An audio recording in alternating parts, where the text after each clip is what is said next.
มื้อนี้เบาโกได้นัดสร้างเพิ่นมาเบิ่งเฮือนนำพี่น้องเนาะก็คือมาให้เพิ่นโบกนั่นแหละพี่น้องเนาะแต่ว่าสร้างก็สร้างคนใหม่เด้อพี่น้องเด้อแม่นสร้างคนเก่าตัวนี้หันสร้างหันทมิตเพิ่นเฮ็ดเองผู้เดียวเพิ่นเฮ็ดหั่นตัวนี้ในห้องนี่ผู้เดียวเพิ่นเฮ็ดแล้วก็บัดนี้หันห้องถัดไปหันอันนั้นเพิ่นอีกเฮ็ดลูกน้องเพิ่นเฮ็ดลูกน้องเฮ็ดหัน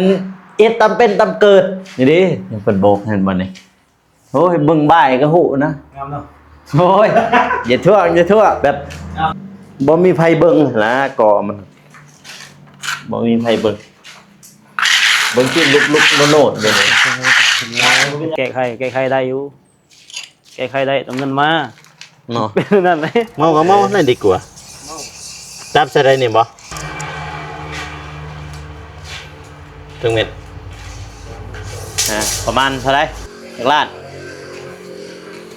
7-4ลบออกประตูวงกบ74คือปนวนไรโบกน้องพี่น้องนะประมาณ7.4 ล้านประมาณเงินไทยกับประมาณ12,000 13,000ประมาณนั้นพี่น้องครับ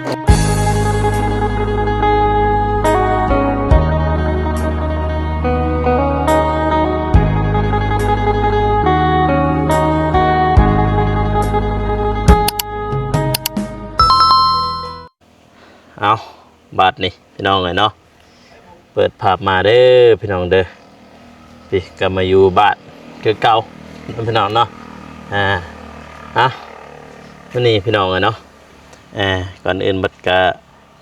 กับทักทายสบายดีและสวัสดีเด้อพ่อแม่พี่น้องเนาะบอกว่าสิอยู่ภายใน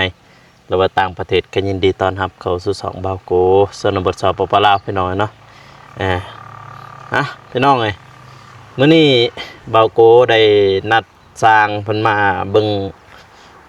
เฮือนนำพี่น้องเนาะก็คือมาให้เพิ่นโบกนั่นแหละพี่น้องเนาะแต่ว่าสร้างก็สร้างคนใหม่เด้อพี่น้องเด้อแม่นสร้างคนเก่าสร้างใหม่สร้างใหม่เลยมาตัดต่อแล้วมันก็จัดการนี่แหละบ่ไปบ่มาเอ้ยบ่ได้ถืออันนั้นมาสำคัญเลยติดบ่ได้แล้วบาดกอกมัวแท้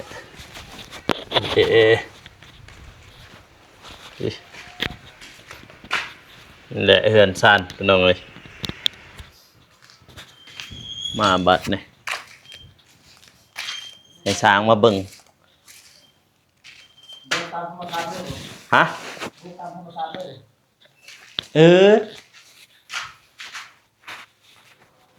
โบกนี่ได้นี่สร้างเก่ามันโบกหันอันนั้นมันโบกครึ่งแต่ลุ่มนี่ครึ่งนึงทางเทิงมันจงปะมันมาแบบบางมือมันมาบางมือมันบ่มาเด้โบกกับแบบเข้าโบกเบื้องนั้นแหละอยู่ห้องตัวนั้นไปเบื้องที่ห้องกันนี่เด้สร้างเพิ่นโบกไหม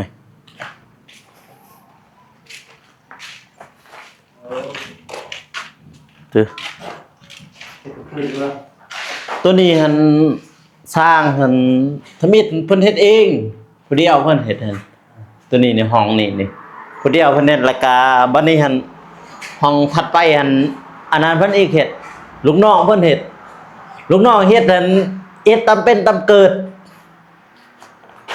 บ่ได้สนองเนาะตอนทมิตเว้ากันหันเบิดเพิ่นเมาหมดนี่แหละ8 ล้านเพิ่นเว้าหั่นบัดแล้วเฮ็ดแต่ครึ่งหนึ่งหั่นนี่ดิยังเพิ่นโบกหั่นบ่นี่โอ้ยเบิ่งบ่ายก็ฮู้นะงามเนาะโอ้ยอย่าทั่วไผก็เว้าไผก็เว้า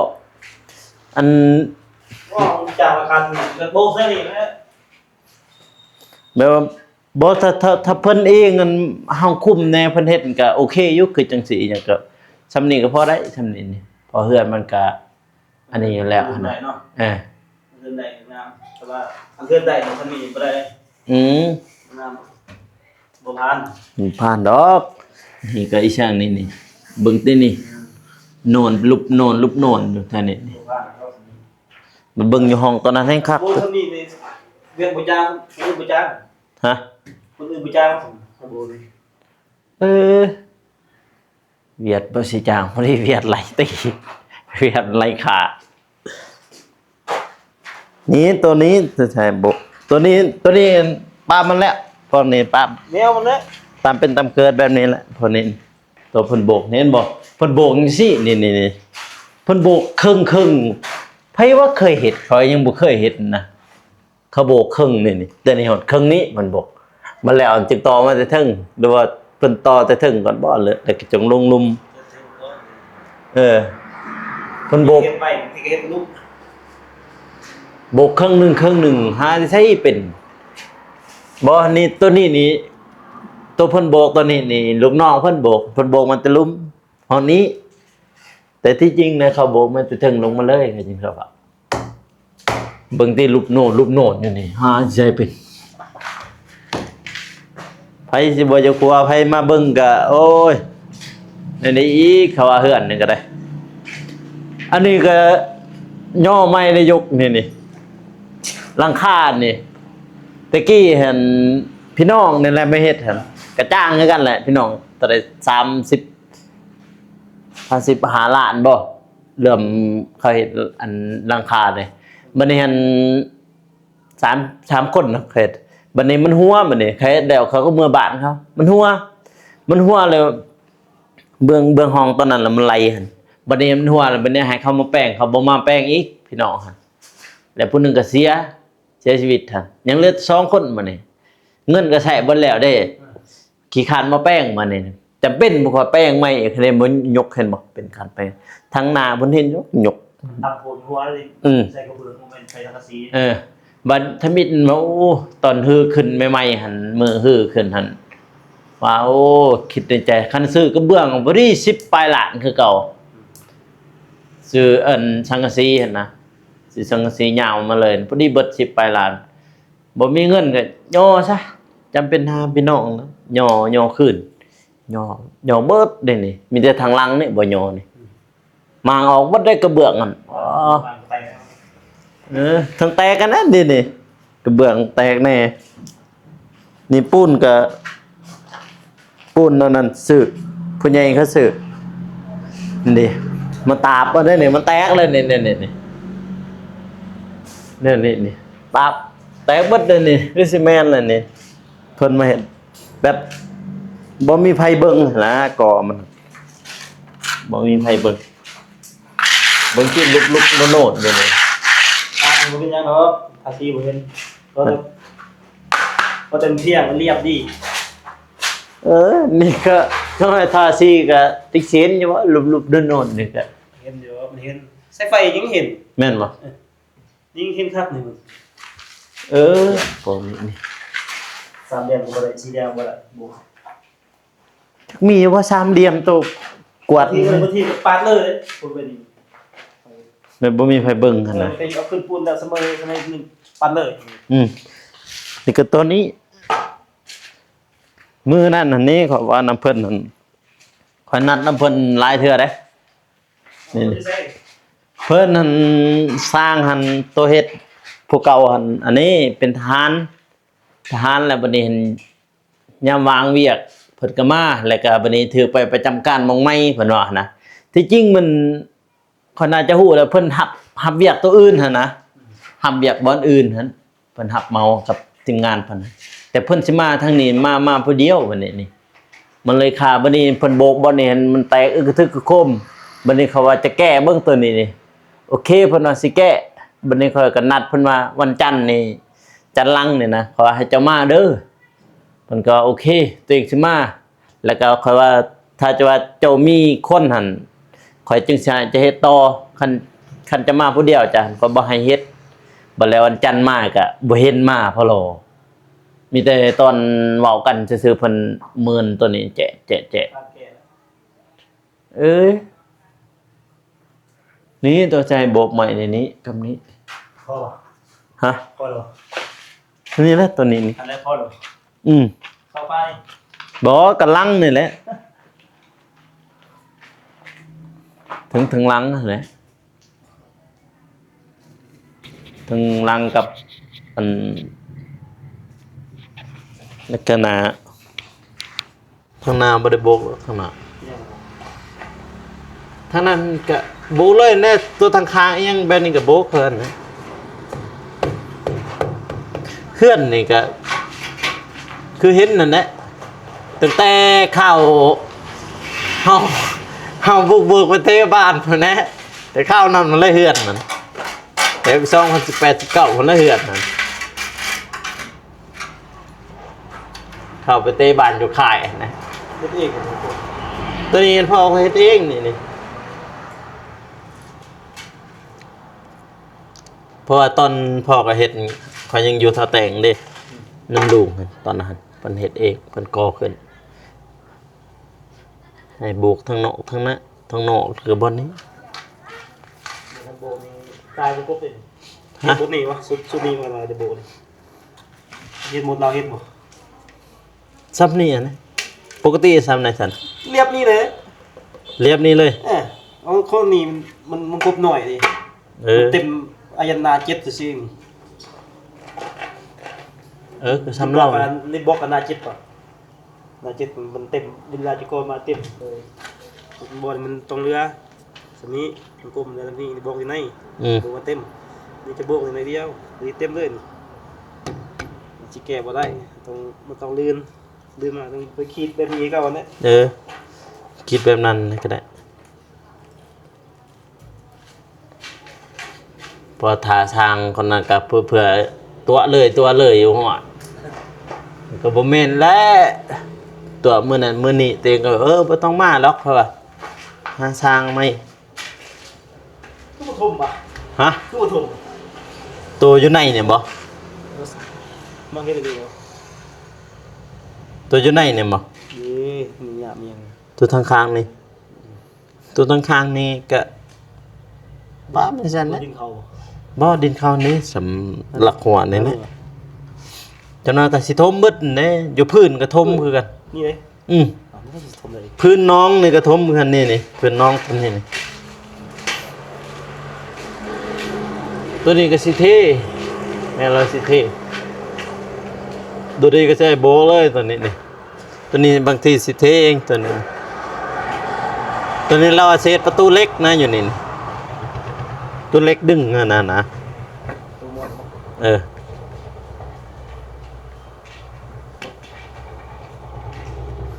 ตัวนี้ก็ทมมันเลยมันแล้วมันเลยทม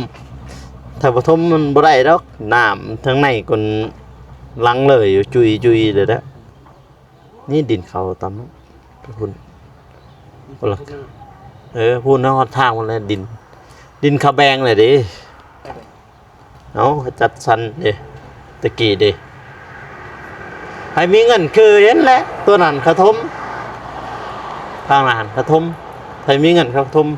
ยามมันท่วมหมดแล้วแถวนี้ไหนท่วมเลยนี่แถวนี้ฮะโอ้ยหน้ามันมาพูดแต่ถึงคุณแต่พาเบื้องเข้าหั่นนี่แล้วมันไล่มาแต่ทางข่ายหั่นนี่ลงมานี่และอีกอย่างน้ำตัวนี้มันเป็นสิได้บกน้ำนองตัวนี้นี่ยามแล้งก็ยังอยู่ซ้ำนี่ซ้ำหัวเข่านี่น้ำพันตัวนี้ก็บกพันเท่าไรจะคนบก เรียวอุ่นเลย เปรี้ยวโอ้มันได้แก้วเลย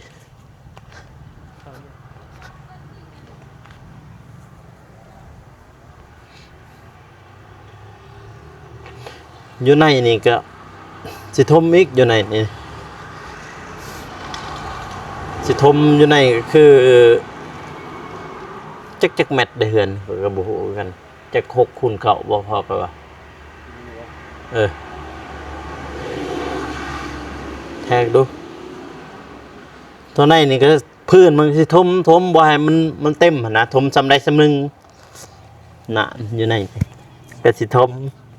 แล้วก็จึงเทพื้นมันนี่ เขาทุ่มเลยเป็นยังเดียวป่า ฮะ เลี้ยงปลา บ่อันนั้นยามแหลงมันบุกเลย โอ้ นี่ยามฝนนี่มันขึ้นมา แล้วก็มาโทรมาแต่ก่อนนั้น จักเล่ายังว่าแต่ตอนนั้นข่อยยังบ่ได้อยู่นี่อย่างว่าล่ะอยู่นี่หันอยู่ยังอยู่อันนั้นพูดนี่โอ้ยจะสิเอารถพี่แล้วทางนี้แหละขวัดดินลงไปจ้ะว่าเพื่อสิเต็มแต่ทางนอกนี่แน่นอนอยู่แล้ว ถ้าจะท่มทางในจะท่มทางนอกนี่ก่อนถ้าจะบ่ท่มทางนอกนี่คือเก่าทางในนี่อังคือเก่าเพราะน้ำมันหัวบ่หมดได้แท้นะแต่พื้นหั่นนะแล้วก็แต่พื้นมันก็ไหลขึ้นมา FC เพิ่นมาคือบ่ซื้อปลามาเลี้ยงหั่นนะก็ซื้ออยู่ปลาตอนนั้นซื้อปลาแต่ว่าบัดเฮาเมื่อหน้าเมื่อยังเด้หอยโมอ่ะเบ็ดย้อนลงไปมันสิเลือกเอายามแรงเราไปอันเหยื่องกลางคืนนี่เซิงเฮ็ดนะปลาแต่ก่อนก็ปล่อยปลาปีนี้แล้วสาวปล่อยมันท่วมมากอ่ะสูงสุดในห้านหอนอาหารอ๋อสิฮอด50 บาทตัวนี้เขาโบกเลยเนาะพอนี้เนาะแม่นบ่โบกบ่ โบกันเลยจะให้โบเนาะโบกันอีกครับในรวมนี่โบจับแยม ตัวนี้บ่ แสงเศร้าจับแยม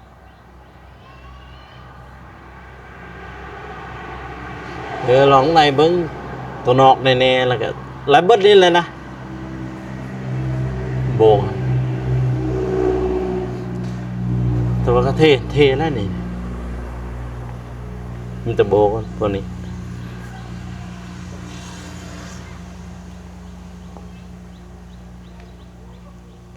จะคนเห็ดผู้เดียว ผู้เดียวที่ว่าห้ามผู้เดียวนะผมหมายว่าห้ามผู้เดียวแต่ว่าจ้างกำก่อน โอ้แบบหับผู้เดียว จะซื้อเลยเป็นเม็ด ฮะ เม็ด บัดเมานี่เมาก็เมานั่นดีกว่า เมา จับใส่ได้นี่บ่ก็ได้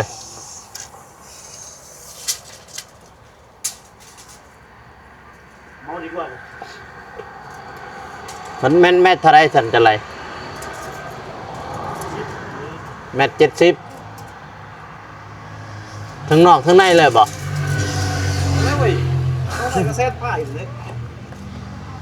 ทั้งนอกก็ต่างทั้งในก็ต่าง คนละฟ้าเนาะคือก่อนเลยก่อนใช่ว่าเม็ด70นะก่อนแล้วเลย อ๋อ ทางนี้อยากเอาได้บุกบนไหนอยากเอาได้บุกจะบุกแม่ ตรงไหนข้างในนี่ บนไหนจะใส่เองเลยก่อนเลยก่อนเดียวเลย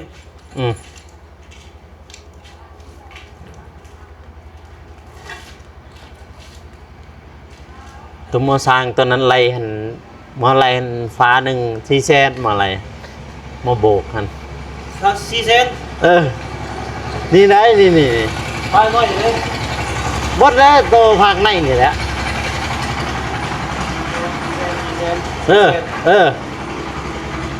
มออะไร 4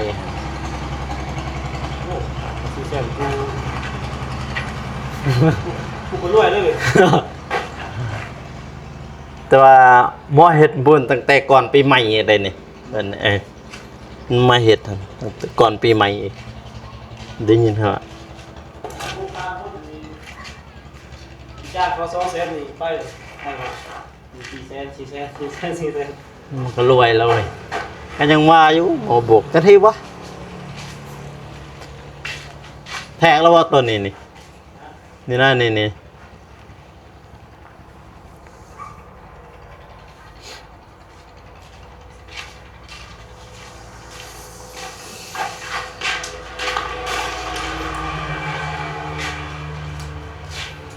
ตึงเม็ด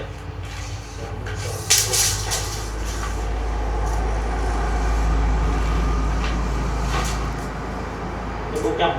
ที่ ประจำก็ได้ โอ้ยกระดาษดิ ม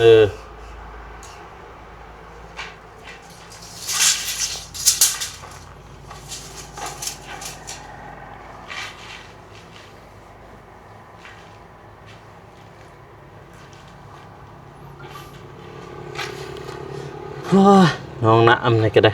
ยามฝนนี่โอ้ยเคยเห็นนั่นแหละน้ำนี่อังยามแรงอีกบุกเด้บุกเบิดอยู่กองลางกับบุก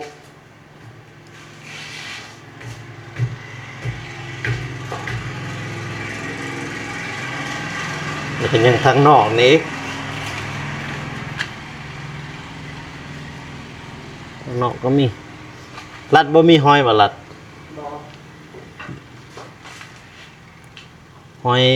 กนแลมก็บ่มีบ่ บ่ปิดไว้ เป็ดชอบัด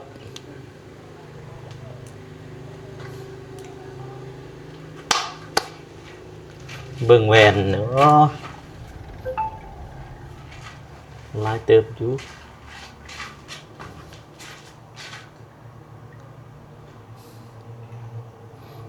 11 โมง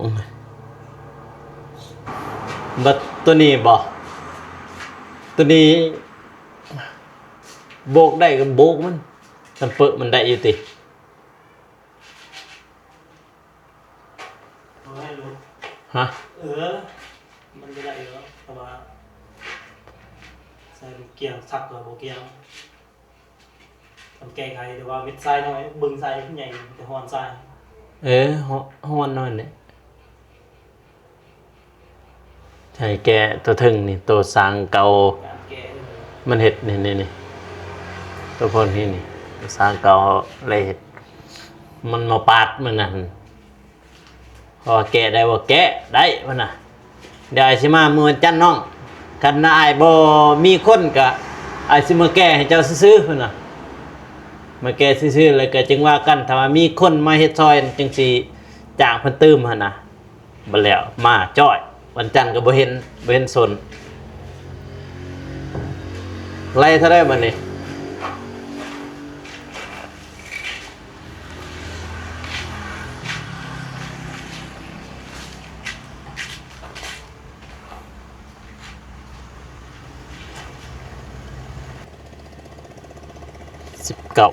20 21 22 23 24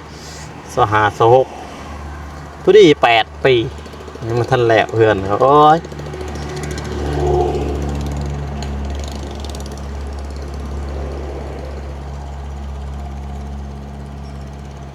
ตั้งแต่ข่าวอยู่ท่าแตงคนนั้นเพื่อนนังข่าวอยู่ท่าแตงเพิ่นนี่กำลังก่อเสา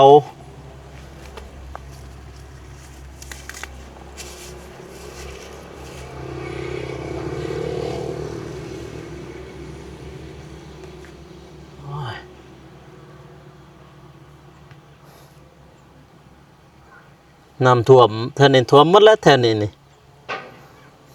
จังว่ารถจักรนี่เข้าบ่ได้แล้วทางนี้นี่คันน้ำท่วมมันเพราะน้ำมันไหลมาจากทางเขาในทสิทมหั่นสูงกว่าเบื้องเขาอีกเด้หั่นเบื้องตัวเทิงหั่นสูงกว่า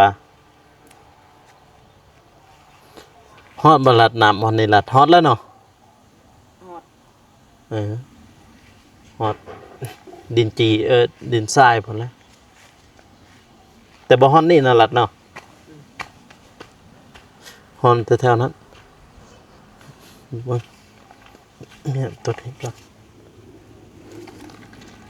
ตัวนี้บ่ของฮอดสายแม่นบ่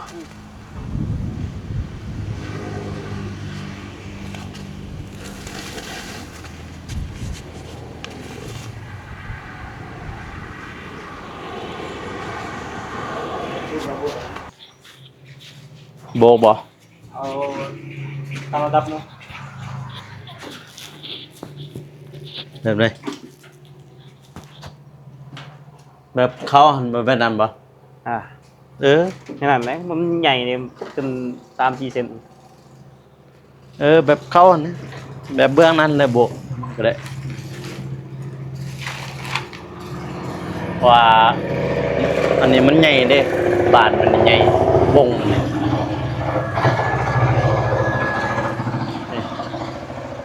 ตามกระโบกมีตัวเก่าเป็นขัดถ้ามีทันพอเขาว่าสิเอาอันนั้นติดเอาตัวมันเป็นกะโหลตัวอย่างอันนี้ เวลาคนมาสิติดเอาผิดไว้ว่า บ่ได้ดอกเห็นแล้วก็ติดอย่างเดียวออกเลย เขาเดียวก็ออกตัวนะฮะมันคิดว่าสิติดเอาทำอิทันบัดแล้วหันบ่ทรงเสียนี่ก็เลย โอ้จะเวทแต่งเลยแบบนี้สิเป็นยัง ฮะ แต่งจังซี่เลยมันถึงงามกว่า ได้บ่ บ่ตอนทวีตนะ ก็คือเก่าเลย ยิ่งบ่ได้แล้วเขาโบกไปสิอันสิได้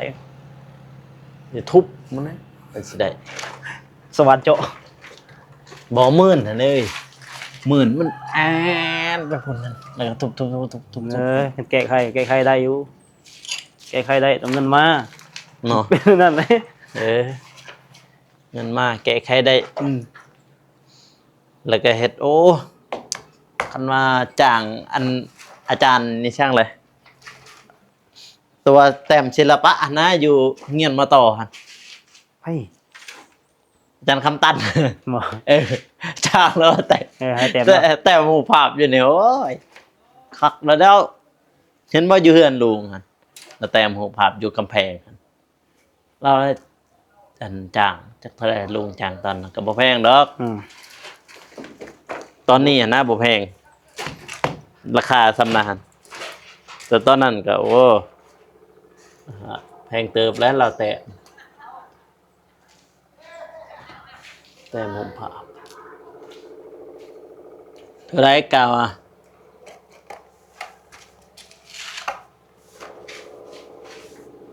มีแต่ตัวนั้นผมอะไรอะไรรวมท่านสิ ตอนอาหารบ่ อะไร อ๋ เบิด อ ได้อยู่มันโคบอะไรได้เหลี่ยมเลย เออ เขาเจ็ดปลาย ก่อเจ็ด เขาเจ็ดนะ ฮะ ลักเจ็ดไม่เจ็ดปลาย เจ็ด เหลี่ยม ปลาย อะไรเลยคำว่าจำเหลี่ยมอีตำเหลี่ยมตั้งหาก แบบเจ็ดไปล้าน เหลี่ยมตั้งหากเขาว่าเขาเจ็ดปลายเจ็ด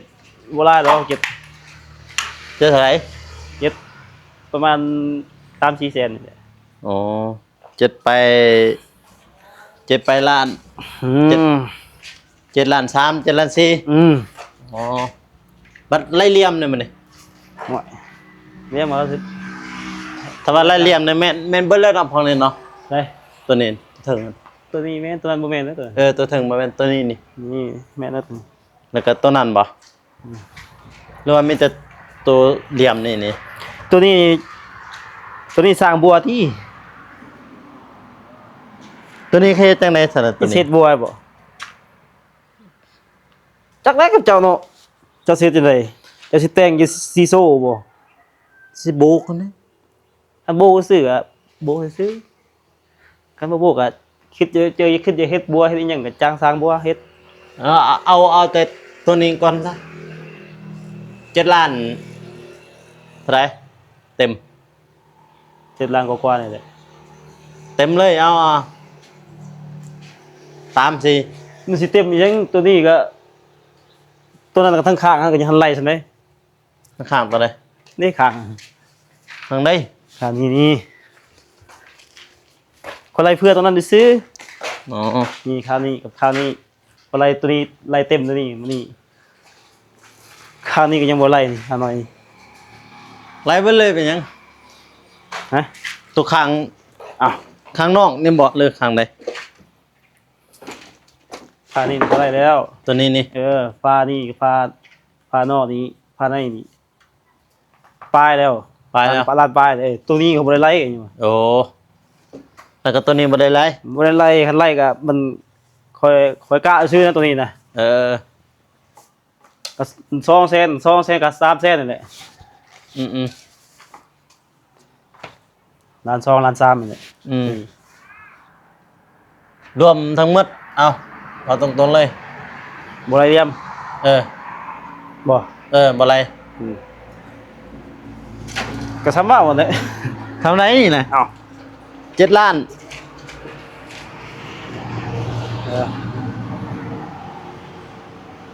เรียมนี้เรียมนั้นเบาเนาะ เฉพาะเรียมตัวโบกนี่แค่นี้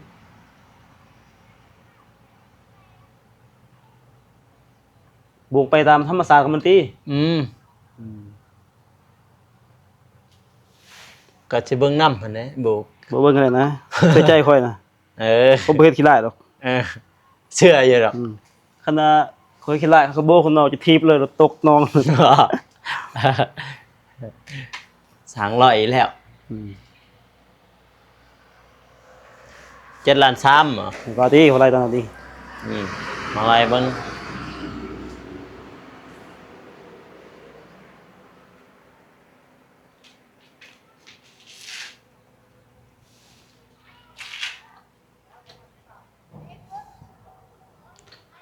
เพราะว่าเฮือนนี่ก็หลายปีแล้วพี่น้องเอ้ยเนาะ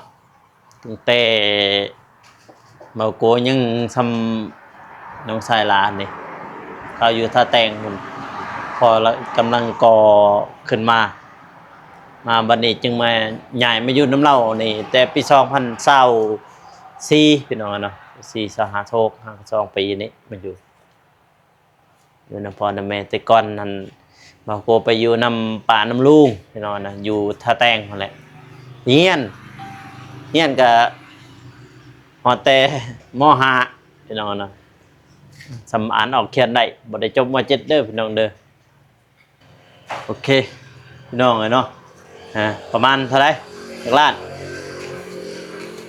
7 4ลบออกประตูวงกบ 74คือเป็นอะไรโบกน้องพี่น้องนะประมาณ7ล้าน4ประมาณเงินไทยกับประมาณ12,000 13,000ประมาณนั้นพี่น้อง ครับผม ไป13,000ซะ13,000 วงกบมันคือสิโดนน่ะเนาะ ฮะ วงกบมันคือสิโดนน่ะเนาะ โอ้ย สักปีแล้วนี่ ตั้งแต่พ่อเขาก่อขึ้นมาก็แล้วก็ปี2020อ่ะ จ้างนี่บ่เกี่ยวกับพอติ ฮะ บ่เกี่ยวกับพอติจ้างเองนี่ ก็เงินกาแฟนะทางยังมีจักเท่าไรเงินแม่หั่น ยังลายเหรอ โอ้ยบ่ได้นะกาแฟปีนี้ก็จักสิได้เท่าไรประมาณคือเป็นไรโบกพี่น้องเนาะประมาณอยู่7ล้าน4แสนประมาณนั้นพี่น้องเนาะแต่ว่าสิมานอนบ่แล้วสิเที่ยวเอา เที่ยววันนี้ เที่ยวเอาดุบ่ อยู่ เที่ยวเอาไกลเด้พี่น้องเอ้ยเพิ่นก็อยู่ท่าแตงพุ่นแหละพี่น้องเอ้ยคิดเอาแต่ท่าแตงมานี่พี่น้องเอ้ยวันจักรักเที่ยวเอาถ้านอนกันเด้อยู่ห้องตัวนั้นก็ได้นอนมีแต่อันนี้มาปูปัดแล้วก็นอนประมาณจะคนเมื่อได้สิมา เศร้าคนอยู่ได้เนาะ ฮะ เศร้าคน 2 คน เศร้าคนตกนี่คนตก เศร้าคนตก อ๋อ ยังหับอยู่หั่นเด้เฮ็ดอยู่หั่นใน2มื้อ3มื้อ เฮ็ดยังอยู่หั่น โรงแรมแอนนานี่ อ๋อยังอยู่แฮมอันน่ะ อ่า เฮ็ดยังอยู่โบกกอเท่ โบกันโบกำแพงกับ อ๋อ เทคาน แต่ว่าขี้ข้านเที่ยวก็นอนอยู่นี้มันก็ บ่ยากนะสบายน่ะนอนใส่ก็ได้ เออ ก็แต่มีผู้สาวน่ะ ว่าแล้วเรื่องผู้สาวสิไปหาเนาะผู้สาวเดี๋ยวเมียก็ว่าอีกแล้วพี่น้องเอ้ยก็ประมาณนั้นนะพี่น้องนะก็มื้อนี้ก็ได้นัดทางสร้างเพิ่นพี่น้องนะสร้าง สร้างใหญ่นะ สร้างใหญ่ ว่าซั่นสร้างยกว่าซั่นพี่น้องเนาะเพิ่นก็อยู่ท่าแตงเพิ่นอะไรพี่น้องนะแล้วก็เพิ่นให้เพิ่นมาโบกเฮือนพี่น้องเนาะ มาแก้ไข มาแก้ไขซะแก้ไขตัวสร้างเพิ่นตัวเก่าเฮ็ด เพราะว่าตัวเก่าเฮ็ดก็โอ้ยคือเฮ็ดแหละพี่น้องเอ้ยว่าสิถ่ายคลิปก็บ่ไปบ่มาซ้ำ MC ก็โอ้ยบ่เห็นหน้าช่างเก่าซ้ำจังได๋คือว่าเป็นแนวนั้นว่าซั่นอันนี้มาแล้วพี่น้องเอาทางใหม่มาให้เพิ่นเฮ็ดให้เพิ่นแก้ไขเนาะพี่น้องเนาะเอาทางบ่าวโกเองก็มีหยังมากมายเด้อพ่อแม่พี่น้องเนาะก็อย่าลืมฝากกดไลค์กดติดตามเด้อพ่อแม่พี่น้องเพื่อเป็นกำลังใจให้บ่าวโกเฮ็ดคลิปต่อๆไปนะพี่น้องเนาะสำหรับคลิปนี้ขอกล่าวคำว่าสบายดีพี่น้องแล้วเจอกันอีพีหน้าเด้อพี่น้องเด้อบ๊ายบาย